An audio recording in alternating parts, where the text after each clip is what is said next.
नमस्कार दोस्तों, हमारी कहानियों के चैनल में आपका स्वागत है। यूँ तो कहानियों में प्रेरणा देने, शिक्षित करने और हमें अपने आसपास की दुनिया से जोड़ने की शक्ति होती है। कुछ ऐसी ही कहानियों का संग्रह हम आपके लिए अपने इस चैनल पर लेकर आए हैं, जहाँ हम ऐसी कहानियाँ आपको सुनाएंगे जो आपकी कल्पना को प्रेरित करेंगी और आपका मनोरंजन भी करेंगी। कहानियाँ हमें एक नई दुनिया में ले जाती हैं, हमें एक वैल्यूएबल लेसन सिखाती हैं, फिर चाहे वो एक फैंटेसी हो या फिर हार्ट फेल्ट मेमोरी। तो आइए हमारे साथ कहानियों की इस जर्नी में शामिल हो जाइए and let's celebrate the magic of words together. सिंहासन बत्तीसी के अंदर पहली पुतली की कहानी। पहली पुतली का नाम रतन मंजरी था, जो राजा भोज से प्रश्न का जवाब देते हुए बोली, राजन, यह सत्य है कि तुम पराक्रमी, धर्मात्मा और दानवीर हो, लेकिन तुम जिस सिंहासन पर बैठने के लिए आगे बढ़ रहे हो, इसके योग्य तुम हो या नहीं? शायद तुम इस तथ्य से अनभिज्ञ हो कि यह सिंहासन किस महापुरुष का है। नादान पुतली, अपने जीवन में मैं कभी किसी इस प्रकार के शब्द सुनने का आदी नहीं रहा हूँ। यदि दोबारा तूने मेरा अपमान किया तो मेरे सैनिक तेरे महापुरुष के सिंहासन के टुकड़े टुकड़े कर देंगे। राजन, इस प्रकार का कथन आपके मुख से शोभा नहीं देता। आप राजा हैं और राजा को इतनी जल्दी क्रोधित नहीं होना चाहिए। पुतली जो कहती है उसे ध्यानपूर्वक सुनिए। जब पुतली अपनी बात समाप्त कर ले तब विचार करके कोई निर्णय लेना ही उचित होगा। राज पंडित ने अपने आसन से उठकर खड़े होकर कहा। पुतली ने मुस्कुराते हुए कहा, बस राजन, इतनी जरा सी बात सुनकर ही क्रोधित हो उठे। हमें तोड़ फोड़ कर तुम्हें क्या मिलेगा? हमारी मृत्यु तो राजा विक्रमादित्य के साथ ही हो गई थी। राजा विक्रमादित्य का नाम सुनते ही राजा भोज एकदम चौंक पड़े। विक्रमादित्य? राजा विक्रमादित्य? हाँ, विक्रमादित्य, महाबली, महादानी, महापराक्रमी, महाराजा धीराज विक्रमादित्य। वह राजा जिसका यश इस पृथ्वी लोक में ही नहीं बल्कि तीनों लोकों में फैला हुआ था। राजा विक्रमादित्य के बारे में विस्तार से जानना हो तो उनसे संबंधित एक कथा सुनो। राजा भोज के अतिरिक्त समस्त दरबारी भी कथा सुनने के लिए उत्सुक दिखाई देने लगे। पुतली ने कथन प्रारंभ करते हुए कहना शुरू किया। अम्बावती नामक राज्य का राजा अत्यधिक बलवान था। वह अपने सारे काम धर्म नीति के अनुसार किया करता था। इसी कारण उसे धर्मसेन के नाम से पुकारा जाता। धर्मसेन की 4 रानियां थीं। एक ब्रह्माणी, दूसरी क्षत्राणी, तीसरी वैश्याणी और चौथी रुद्राणी। ब्राह्मणी रानी से उत्पन्न पुत्र ब्रह्मणीत के नाम से प्रसिद्ध हुआ। वो बड़ा ही ज्ञानी और धर्म कर्म को मानने वाला था। क्षत्राणी की कोख से 3 संतानें पैदा हुईं, जिनमें एक का नाम शंख, दूसरे का विक्रम, तीसरे का भर्तरी था। वे तीनों भाई एक से बढ़कर एक वाली कहावत को चरितार्थ करते थे। और तीसरी रानी वैश्याणी से जो पुत्र उत्पन्न हुआ उसका नाम चंद्रकरण रखा गया। चंद्र अत्यंत ही विनम्र और रहमदिल वाला था। रुद्राणी ने भी एक पुत्र को जन्म दिया और वह धन्वंतरी के नाम से प्रसिद्ध हुआ। ब्राह्मणी का बेटा सब में बड़ा था, इस कारण उसे राजा धर्मसेन ने अपना दीवान नियुक्त कर दिया। परंतु विधाता ने तो राजा धर्मसेन के भाग्य में कुछ और ही लिखा था। इसीलिए क्षत्राणी से उत्पन्न पुत्र शंख के हृदय में राजपाट का ऐसा मोह समाया कि उसने अपने पिता धर्मसेन की हत्या करके खुद को राजा घोषित कर दिया। राजा बनने के बाद उसके मन में अपने भाइयों की ओर से हमेशा से यह एक डर बना रहता कि न जाने कब कौन सा भाई उसे खत्म करके उसकी जगह खुद को राजा घोषित कर दे। इसीलिए वह अपना रास्ता साफ करने के लिए उन 5 भाइयों की हत्या करवाने की युक्तियां सोचने लगा। मगर उसकी साजिश सफल होने से पहले ही उसके 5 भाइयों को उसकी मंशा पता चल गई और 5 राजकुमार मौका पाकर महल से निकलकर एक अज्ञात जगह पर पहुंच गए। कौन कहाँ गया इसकी खबर किसी को भी ना थी। उनके इस प्रकार भूमिगत होने से राजा शंखदेव की चिंता और बढ़ गई। उसने सोचा कि राजकुमारों में से कोई भी पड़ोसी राज्य के राजा से मिलकर उसे मेरे विरुद्ध हमले के लिए राजी कर सकता है। मन में यह विचार आते ही राजकुमारों को ढूंढने के लिए उसने चारों ओर अपने गुप्तचर फैला दिए। जासूस अपने अथक प्रयास और कठिन परिश्रम के बाद भी अपने मकसद में सफल न हो सके। इस प्रकार उन 5 राजकुमारों का कोई पता न चल सका। जासूसों के विफल हो जाने के बाद राजा शंख ने ज्योतिषियों को दरबार में बुलाकर अपने ज्ञान और ध्यान के आधार पर राजकुमारों को पता लगाने को कहा। ज्योतिषियों ने ग्रह और नक्षत्रों की विद्या से अपने ज्ञान के आधार पर यह भविष्यवाणी की कि पांचों राजकुमार यहाँ से भागकर घने जंगलों में पहुंचकर रास्ता तलाश करते हुए 4 तो जंगली जानवरों का शिकार होकर मृत्यु को प्राप्त हो चुके हैं और 5वां राजकुमार शतराणी का पुत्र विक्रम एक दूसरे जंगल में तपस्या कर रहा है। तपस्या के लिए उसने अपने समक्ष एक मिट्टी का देवता बना रखा है। विक्रम के बारे में जब उसने यह भविष्यवाणी सुनी तो राजा की परेशानियों में और बढ़ोतरी हो गई, क्योंकि विक्रम उसकी माँ से उत्पन्न उसका छोटा भाई था। इसीलिए राजा शंख उसके बारे में अधिक चिंतित जानता था। शायद यही कारण था कि अन्य भाइयों की अपेक्षा उसे विक्रम से ज़्यादा खतरा था। विक्रम से मुझे और मेरे राज्य को कोई खतरा तो नहीं? राजा शंख ने पंडितों से पूछा। पंडितों ने अपने ज्ञान के अनुरूप इसका पता लगाया, परंतु चुप रहे। जब बहुत देर तक पंडितों ने कोई उत्तर नहीं दिया तो राजा ने उनसे दोबारा अपना सवाल दोहराया। तो एक पंडित ने डरते डरते कहा, अगर जान बख्शी जाए या जान बख्शी का वचन दिया जाए तो क्या हम कुछ कहें? निर्भय होकर कहो। राजन, विक्रम ने अपनी तपस्या से काफ़ी कुछ हासिल कर लिया है। अब वो पहले जैसा नहीं रहा। वह काफ़ी ज्ञान और विवेक का मालिक बन गया है। आपके और विक्रम के नक्षत्रों का योग कहता है कि विक्रम के हाथों आपका अहित होना है और आपका राज्य भी आपसे विक्रम ही छीनेगा। पंडित ने डरते हुए कहा। यह सब सुनकर शंख का क्रोध 7वें आसमान पर पहुंच गया। उसने अग्नि जैसे नेत्रों से पंडितों को घूर कर देखा। पंडित उसकी मुख मुद्रा देखकर और अधिक भयभीत हो उठे और कांपती हुई आवाज़ में बोले, राजन, यह जो भी कुछ भी मैंने कहा है अपनी तरफ से नहीं कहा। यह तो हमें जो अपने ज्ञान से प्राप्त हुआ हमने उसे कह दिया। मगर हम आपका अहित नहीं चाहते, लेकिन आप पर आने वाले कष्टों को उजागर करना ही हमारा कर्तव्य है। पंडितों की बात सुनकर राजा शंख का गुस्सा कुछ कम हुआ। पंडितों की बात की सत्यता को परखने के लिए उसने जंगल में जाने की तैयारी कर डाली। जब वह जंगल में पहुंचा तो उसने एक पेड़ की ओट में छुपकर देखा कि विक्रम मिट्टी के देवता के आगे खड़ा साधना में लिप्त है। राजा शंख को पंडितों की बात सत्य प्रतीत हुई। कुछ देर बाद जब विक्रम ने अपनी साधना मुद्रा को भंग किया तो वह वहां से स्नान आदि के लिए चला गया। विक्रम ने वहां से हटते ही राजा शंख उस देवता के निकट पहुंचे और उस देवता का अपमान किया जिसकी विक्रम पूजा करता था। यह सब देखकर राजा के सैनिक अचंभित रह गए और एक दूसरे से कहने लगे कि राजा की बुद्धि भ्रष्ट हो गई है, जो वो ऐसी हरकतें कर रहा है। राजा के साथ आए हुए दरबारियों ने राजा को समझाना चाहा। उन्होंने कहा, राजन, यह आपने अच्छा नहीं किया जो एक देवता को अपमानित किया। देवता कोई भी हो, किसी भी मजहब का क्यों ना हो, इंसान को सिर झुकाकर उसका आदर करना चाहिए। राजा ने दरबारियों की सलाह को अपना अपमान समझा और अहंकार से भरकर बोला, मेरे अंदर देवता और मिट्टी में पहचान करने की योग्यता है। मैं अगर इसमें किसी देवता की छवि देखता तो इसकी पूजा अर्चना ज़रूर करता, परंतु यह सिर्फ मिट्टी का एक पुतला है। इसी कारण मैंने इसका अपमान किया। राजा के विचार सुनकर दरबारी अत्यंत आहत हुए, परंतु चुप रहना ही उनकी विवशता थी।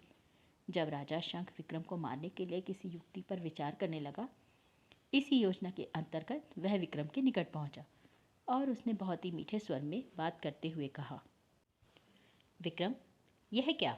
तुम मेरे छोटे भाई हो और यहाँ सन्यासियों जैसा जीवन व्यतीत कर रहे हो, और वो भी एक जैसे भाई के होते हुए जो इस राज्य का राजा है।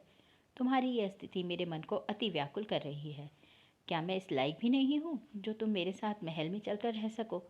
तुम्हारे साथ रहने से मेरी शक्ति और आत्मविश्वास में वृद्धि होगी। क्या तुम ये सब नहीं चाहते? स्वभाव से कोमल हृदय विक्रम उसकी चाल में फंसकर राजमहल में आ गया। राजा शंख छल कपट से विक्रम को महल तक लाने में सफल तो हो गए। अब विक्रम को समाप्त करने के लिए उन्हें कोई सरल युक्ति ब्राह्मणों से पूछी। ब्राह्मणों ने जो तरकीब उसे बताई उसके अनुसार 7 जादू की रेखाएं उस कमरे की आगे की ओर खींची गई जिसमें विक्रम का निवास था, और उन रेखाओं के ऊपर भूस फैला दिया गया। उन लकीरों की विशेषता यह थी कि इन रेखाओं पर जिसका भी पांव पड़ जाता वो घायल हो जाता। इसके अलावा एक खीरा मंगाया गया जिस पर जादू के लिए मंत्र पढ़े गए। उसके साथ एक छुरी और भी रखी गई। छुरी से अगर कोई खीरा काटता तो काटने वाले का सिर धड़ से कट जाता। यह उस छुरी की विशेषता थी। राजा शंख ने पूरी तैयारी कर लेने के बाद एक सेवक के द्वारा विक्रम को बुलवाया। राजा शंख का विचार था कि विक्रम जब अपने कक्ष से बाहर कदम रखेगा तो उसका पैर लकीरों पर अवश्य पड़ेगा और घायल हो जाएगा। इसी दौरान उसके हाथ में खीरा और छुरी देकर खीरा कटवाया जाएगा तो उसका सिर धड़ से अलग हो जाएगा। इस प्रकार विक्रम की मृत्यु हो जाएगी और किसी पर उसकी हत्या का दोष भी नहीं लगेगा। लेकिन विक्रम ने जंगल में रहकर जो सच्चे मन से योग और साधना अर्चना की थी, उसकी वजह से वह योग से विशेष महारत प्राप्त कर चुका था। अतः उसने अपनी योग साधना के बल पर कमरे से बाहर निकलते ही यह जान लिया कि उसके लिए लकीरें खींची गई हैं, जिन पर पांव पड़ते ही वह कष्ट में गिर जाएगा। विक्रम लकीरों को पहचानकर उनसे बचता हुआ सिंहासन के निकट आ पहुंचा।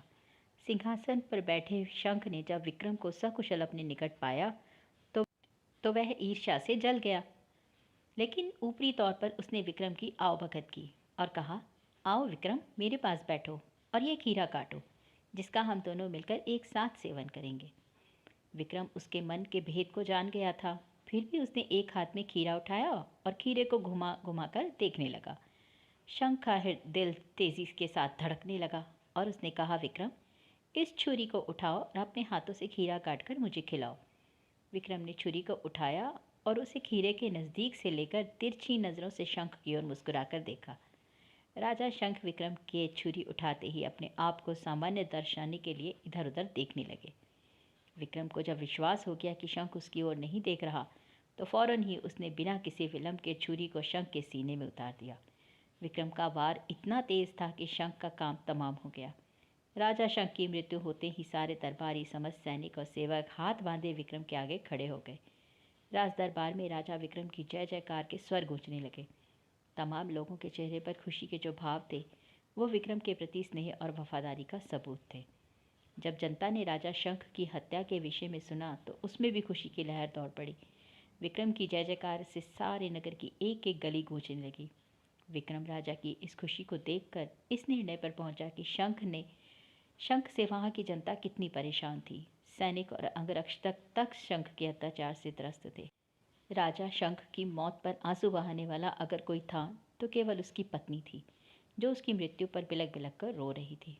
उसका रोना पीटना भी उसकी चिता के साथ साथ सती हो जाने के बाद खत्म हो गया। विक्रम के राज सिंहासन पर बैठते ही उसे हर किसी का प्रेम और प्यार मिला और अपने बड़े बूढ़ों का आशीर्वाद भी प्राप्त हुआ। विक्रम ने गद्दी पर बैठते ही अपने न्याय से अपने राज्य के ही नहीं बल्कि दूसरे राज्य के नागरिकों का भी दिल जीत लिया। उसकी वीरता को देखकर बड़े बड़े पराक्रमी दांतों तले उंगलियां दबा लिया करते।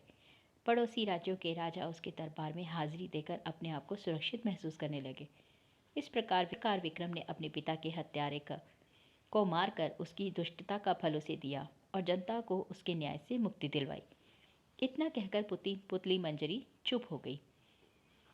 यह तो विक्रम के राजपाट हासिल करने की दास्तान है और इसमें ऐसा विशेष कुछ भी नहीं जिससे विक्रम की महानता सिद्ध हो। राजा भोज ने रतन मंजरी से कहा। यह बात सुनकर रतन मंजरी पुतली थोड़ा मुस्कुराई और बोली, सुनो राजा भोज, यह तो विक्रम के बारे में कही जाने वाली कथा का आरंभ है। यह ठीक है कि अब तक कही गई कथा में विशेष कुछ नहीं है, पर अब जो मैं बताने जा रही हूँ वह तुम ज़रा ध्यान से सुनना, क्योंकि वह विक्रम की न्यायप्रियता और वीरता की बहुत महत्वपूर्ण बात है। एक दिन राजा विक्रम कुत्ते, बाज, बहरी और लाव लश्कर को साथ लेकर शिकार के लिए चले। चलते चलते जब वो एक जंगल में पहुंचे तो उसने एक अति सुंदर हिरण के पीछे अपना घोड़ा दौड़ाया। हिरण और घोड़ा इतना तेज दौड़े कि राजा के रथ साथ आए सारे सैनिक और दरबारी पीछे छूट गए। हिरण के पीछे दौड़ते दौड़ते राजा विक्रम को थकान का एहसास होने लगा, परंतु हिरण हाथ नहीं लगा। थक कर जब राजा ने अपने चारों ओर देखा तो वो एक ऐसे निर्जन और घने जंगल में थे जिससे बाहर निकलने का रास्ता भी नजर नहीं आ रहा था। उनके साथ आए सैनिक न जाने कितना पीछे थे, इस बात से भी वो अनजान थे। राजा ने घोड़े से उतरकर घोड़े की पीठ को थपथपाया। राजा विक्रम जंगल में रास्ता तलाशने के लिए एक ऊंचे पेड़ पर चढ़ गए और चारों ओर नजर दौड़ाने लगे। वह जिस वृक्ष पर बैठे थे वह वृक्ष सब वृक्षों में ऊंचा था और विक्रम उसके सबसे ऊंचे तने पर बैठे थे। उसे दूर एक सुंदर नगर नजर आया। जब उसने नज़र ने टिकाकर नगर को निहारा तो पाया कि नगर में खूब रौनक थी और चारों ओर चहल पहल नजर आ रही थी। राजा का मन नगर की सुंदरता से काफ़ी मुग्ध हुआ। उसने विचार किया कि यह नगर आज तक मेरी नज़रों से कैसे ओझल रहा और इस नगर का राजा मेरे दरबार में क्यों सामने प्रकट नहीं हुआ। मैं इस जंगल से बाहर निकलकर सेना सहित इस नगर पर हमला करके इसे अपने राज्य में मिला लूँगा। उस नगर का एक दीवान जो कौवे के रूप में उसी पेड़ पर बैठा था, उसने राजा विक्रम के ये शब्द सुने। राजा विक्रम के शब्द सुनकर उसने ऐसी बीट की जो राजा के मुंह पर जाकर गिरी, और वह काँव काँव करता हुआ इस अंदाज में उड़ा जैसे वह राजा विक्रम को मुंह चिढ़ा रहा हो। राजा विक्रम क्रोध से आग बबूला हो उठे, परंतु जब तक वह तीर को कमान पर चढ़ाते, कौवा उनकी आंखों से ओझल हो गया। राजा को उसे उसकी दुष्टता का मज़ा चखाने का मौका ही नहीं मिला। काफ़ी प्रयास के बाद जब वह जंगल से बाहर आए तो अपने महल में पहुँचे और सर्वप्रथम उन्होंने कौवे को पकड़ने का ऐलान करवा दिया। हर कौवे के बदले काफ़ी इनाम की घोषणा भी की गई। परिणाम स्वरूप उस नगर के सारे बहेलिए कौवों को पकड़ने के लिए घरों से निकल पड़े। इस काम के बदले राजा विक्रम ने उन्हें ढेर सारी स्वर्ण मुद्राएं दी। जब सैकड़ों पकड़े गए कौवों को राजा के सामने लाया गया तो राजा ने उनसे पूछा, बताओ, तुम में से कौन सा कौवा है जिसने जंगल में हमारे मुंह पर पीट की थी? अगर हमें इस बात का पता नहीं चला तो हम सारे के सारे कौवों को मारने का आदेश दे देंगे। उन सब कौवों में सबसे बूढ़े कौवे ने राजा की बात सुनकर कहा, हे राजन, एक दोषी की सज़ा पूरी जाति को देना न्याय नहीं है। इसमें कौवा जाति ही नष्ट हो जाएगी। आपका हमारे ऊपर क्रोध अकारण ही है, क्योंकि हम में से ऐसा कोई भी नहीं है जो ऐसी अशिष्टता आपके साथ कर सके। जहाँ तक मेरी बुद्धि काम करती है, यह काम अवश्य ही लूत बरण ने किया होगा, जो कौवे का भेष बनाए हमारे बीच में ही रहता है, परंतु इस समय वो हमारे साथ पकड़ा नहीं जा सका और आज़ाद घूम रहा है। लूतबरण वास्तव में कौन है? राजा ने पूछा। लूतबरण आपके पड़ोसी राज्य का दीवान है। ओह! विक्रम ने यह सुनकर गंभीर हो गया और उसने पूछा, उसे किस तरह यहाँ लाया जाए? मेरे विचार से 2 कौवों को लूतबरण के पास भेजा जाए और उसे कहलवाया जाए कि अगर वह दरबार में हाजिर नहीं हुआ तो सारे कौवे बेमौत मारे जाएंगे। कौवों के सरदार ने राजा की सलाह मानकर 2 शक्तिशाली जवान कौवों को लूतबरण की खोज के लिए तैयार किया। राजा के आदेश पर उन दोनों कौवों को रिहा कर दिया गया और वे दोनों कौवे लूतबरण की खोज में निकल पड़े। काफ़ी खोजबीन के बाद लूतबरण उन्हें मिल गया। लूतबरण से मिलकर उन कौवों ने अपनी सारी कहानी सुनाई और यह भी बताया कि अगर वह उनके साथ नहीं गया तो सारे कौवे बेमौत मारे जाएंगे। यह सुनकर लूतबरण उन दोनों के साथ राज दरबार में चलने को तैयार हो गया। लूतबरण ने जब राजा के महल में पहुंचा तो उसने मनुष्य का रूप धारण कर लिया था। महल में पहुंचकर लूतबरण ने राजा का झुककर अभिवादन किया और कहा, राजन, ऐसी क्या खता हुई इन बेचारे कौवों से जो आपने इन सबको बंदी बनाकर रखा है और मुझे यहाँ क्यों बुलवाया गया है? इसका कारण मुझे बताने की कृपा करें।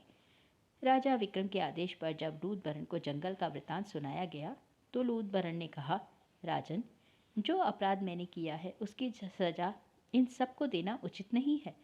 कृपया इन्हें छोड़ दीजिए। मैं अपना अपराध स्वीकार करता हूँ। आपके साथ जो अशिष्टता हुई थी उसके लिए मैं ही जिम्मेदार हूँ। हम तुम्हारे सत्य के प्रति समर्पण की भावना से प्रसन्न हुए। तुमने साहस के साथ अपना अपराध भी स्वीकार किया। हम तुम्हें सज़ा देने से पहले इन तमाम कौवों को आज़ाद करने का हुक्म देते हैं और तुमसे यह जानना चाहते हैं कि तुमने ऐसा क्यों किया। क्या यह सब शिष्टता के दायरे में आता है? इतना कहकर राजा विक्रम खामोश हो गए और सिपाहियों को आदेश दिया कि सारे कौवों को छोड़ दिया जाए और राजा के आदेश पर सारे कौवों को आज़ाद कर दिया गया। वे सब राजा विक्रमादित्य की जय जयकार करते हुए जंगल की ओर उड़ते चले गए। जब सारे कौवे वहाँ से चले गए तब लूतबरण ने कहा, राजन, मैं राजा बाहुबल का दीवान हूँ और बाहुबल के नगर को देखकर पेड़ पर बैठे हुए जो अहंकारी शब्द आपने बुदबुदाए थे, वह एक राज्य भक्त होने के नाते मैं उन्हें बर्दाश्त नहीं कर सका और अशिष्टता कर बैठा। लूतबरण, मैं एक ऐसे राजा का पुत्र हूँ जिसकी वीरता और न्यायप्रियता का डंका चारों ओर फैला हुआ था। मैं राजा धर्मसेन की संतान हूँ और मुझे में ब्राह्मण और क्षत्रिय दोनों के गुण मौजूद हैं। इसके अलावा मैं एक राज्य पर राज करता हूँ। क्या मुझे अपने राज्य का विस्तार करने के लिए किसी दूसरे राज्य पर आक्रमण करने की बात नहीं सोचनी चाहिए? यह ठीक है राजन कि आप अपने राज्य का भला सोचना और उसका विस्तार करना एक राजा को सोचना चाहिए और यह उसका कर्तव्य भी है, परंतु इससे पहले उसे अपनी शक्ति का बोध होना चाहिए, दूसरे की ताकत का अंदाज़ा होना चाहिए। राजा बाहुबल एक ऐसे नगर का राजा है जिसके आगे आपका नगर बहुत छोटा है। इसीलिए आपके पिता धर्मसेन उनके अधीन रहकर अपने राज्य की बागडोर संभालते थे। कुछ क्षण खामोश रहने के बाद लूथबरन ने कहा, राजन, अभी ना तो आपने बाहुबल के राज्य को देखा है और ना उसकी शक्ति को परखा है। और बाहुबल को जो अभी तक यह ज्ञात नहीं है कि धर्मसेन की मृत्यु हो चुकी है और धर्मसेन की जगह आपने राजपाट संभाल लिया है, अन्यथा आपके अब तक वहां जाकर उसका तिलक ना करने पर बाहुबल अपनी सेना लेकर आपके इस राज्य पर चढ़ाई कर चुका होता और आपका राज्य उसकी शक्तिशाली सेना के हाथों कब का खाक में मिल चुका होता। राजा विक्रम लूथबरन की बातें काफ़ी ध्यान से सुन रहे थे। इसीलिए हे राजन, मेरी आपको सलाह है कि आप जितनी जल्दी हो सके फौरन ही बाहुबल के पास जाकर उसका तिलक करो और 100 वर्ष तक जीकर निष्कंटक राज्य करने का आशीर्वाद प्राप्त करो। राजा गंभीर मुद्रा में विचार मग्न में बैठा था। लूथबरन ने अपनी बात आगे बढ़ाते हुए कहा, और हाँ, यदि आपके किसी भी कार्य से प्रसन्न होकर बाहुबल ने आपको देवताओं के राजा इंद्र का दिया हुआ सिंहासन दे दिया तो आपका यश इस संसार में इतना फैलेगा कि आप जैसा यशस्वी राजा इस पृथ्वीलोक पर कोई दूसरा नहीं होगा। राजा इंद्र का सिंहासन? विक्रम ने आश्चर्य की सीमा ना थी। हाँ राजन, इंद्र का सिंहासन, जिसे बाहुबल ने कठिन तपस्या के द्वारा राजा इंद्र को प्रसन्न करने के बाद प्राप्त किया था। बाहुबल इतना दान जनप्रिय राजा है कि अगर जनता में से कोई भी व्यक्ति उससे वो सिंहासन मांग ले तो वह मना नहीं करेगा। इस प्रकार लूथबरन की बातों से प्रभावित होकर राजा विक्रम बाहुबल का तिलक करने के लिए लूथबरन के साथ चलने को तैयार हो गए। यह एक तरह से दोनों के लाभ की ही बात थी। एक तरफ तो लूथबरन किसी दूसरे राजा के सामने पहुंचकर अपनी राज्य भक्ति को नहीं भूला, दूसरा अपनी हिम्मत से अपने राज्य और राजा की सच्ची भक्ति बयान की।